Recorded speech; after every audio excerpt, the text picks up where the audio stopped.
This is a great assignment because every day I'm enthusiastic about going to work and trying to help somebody get out of the system instead of just recycling themselves at the Hall of Justice and at our county jail.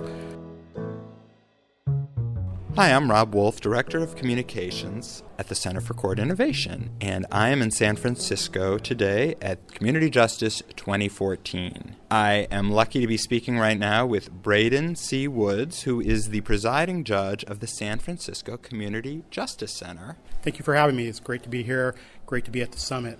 I thought it would be interesting to talk to you about both the 5-year evolution of the San Francisco Community Justice Center and also your more recent experience. You've been the presiding judge for the last year. Let's talk about how the San Francisco Community Justice Center has evolved from a court that initially accepted just misdemeanors to one that now is dealing with low-level felonies. Why the change, and what does it mean in practice?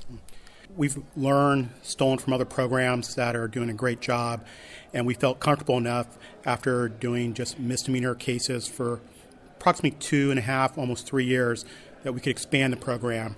There's so many other people who are catching felony cases, low-level felony cases, that need the same support and services we've been giving to folks on misdemeanors. And our program was established with our partners from the Department of Public Health. They gave us more resources to expand the program, more case management resources. And with that added help, we were able to start taking on more cases, more serious cases, folks who are now committing felonies. And what kinds of felonies? So we take pretty much all low-level felonies here in California. That would be car break-ins, commercial burglaries, car theft, all drug cases, low-level drug cases. Mostly folks who are selling their own legal prescription to get money to buy other drugs. Multiple priors can make a theft case a felony, so we'll take them into our program. And are you applying the same strategies and tools, the principles of punishment and help, and having people do community service while also linking them to services? Or are there additional features or strategies that come with working with low-level felony offenders? Same strategies on its most basic level, but we're dealing with a harder population. Some of these folks have mental health issues, even more long-term drug addiction issues. So the program is the same, but folks are in the program much longer than on some of the misdemeanor cases. We don't transition them to our community service portion until we're really on solid footing in terms of their drug or alcohol addiction, abuse issues. So their programming in terms of classes, meetings, is much longer before we feel confident and comfortable to then transition them to the pro-social community support, community give back portion of it. And someone asked a question when you were on a panel this morning about, you were on the panel that focused on the next generation of community courts. And someone asked, how did you work with the community to prepare them for the fact that you're going from handling misdemeanors that maybe people felt less threatened by or less concerned about how they were treated or could be enthusiastic about giving them services, and maybe some people were less enthusiastic about offering the help to people who had committed more serious crimes? Communication is the key, and so we did give the community a heads up that we were going to maybe go down this path, and we sought their input. Some folks are like, no, forget about it. Felons have to go to jail. But a lot of folks were on board, wanted to give it a try, because those are the felons, these low-level felony folks who are hurting themselves and hurting the community and not individuals. And they were open to the idea of getting these people into services to help break the cycle. So based upon the charges that we were going to do and handle, a lot of folks were enthusiastic about it because those are the people, some of these lower-level felony people who are affecting their community directly and who they were seeing on a daily basis or maybe a weekly basis. They'd see the police arrest them, the person would come back a week later, and they'd go to their police captain or go to the district attorney's office and go, what happened? Well, the person pled guilty. He accepted responsibility. He's on probation, and he did his time. And they're like, well, he's doing the same thing. And so by shifting them to our Community Justice Center and getting them into treatment and services, we're trying to break that cycle. And so when community members see the person and they're not up to no good, they're anecdotally like on, well, it's working, as opposed to just a recycle of jail out, jail out.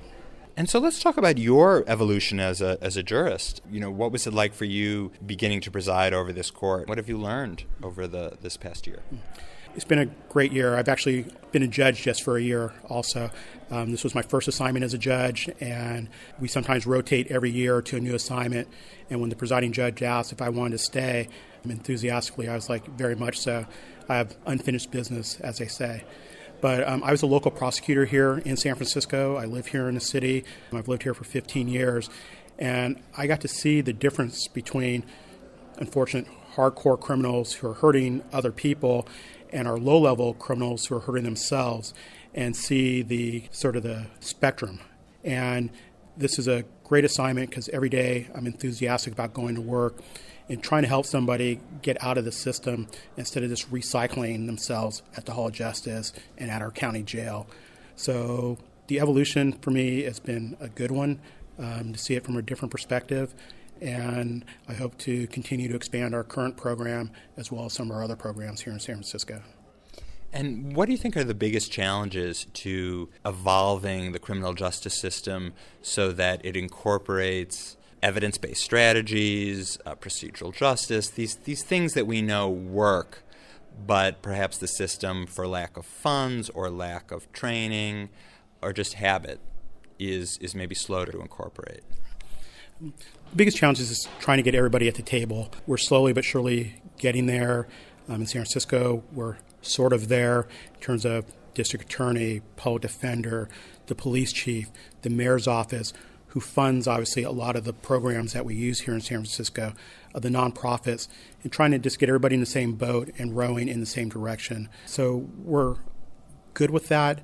The biggest challenge I see for us, and I think it's a nationwide, is dual diagnosis, the mental health issue. We've spent a lot of money and time and best practices trying to figure out drug and alcohol issues and programming and best practices, and we do a good job of that. But trying to find this other niche, folks with mental health issues, as well as drug and alcohol, is something that I find to be a challenge, just in terms of finding programs and enough beds and enough people who have training in both. One size does not fit all when it comes to mental health and drug and alcohol issues. So that's sort of the challenge of melding those two and working together.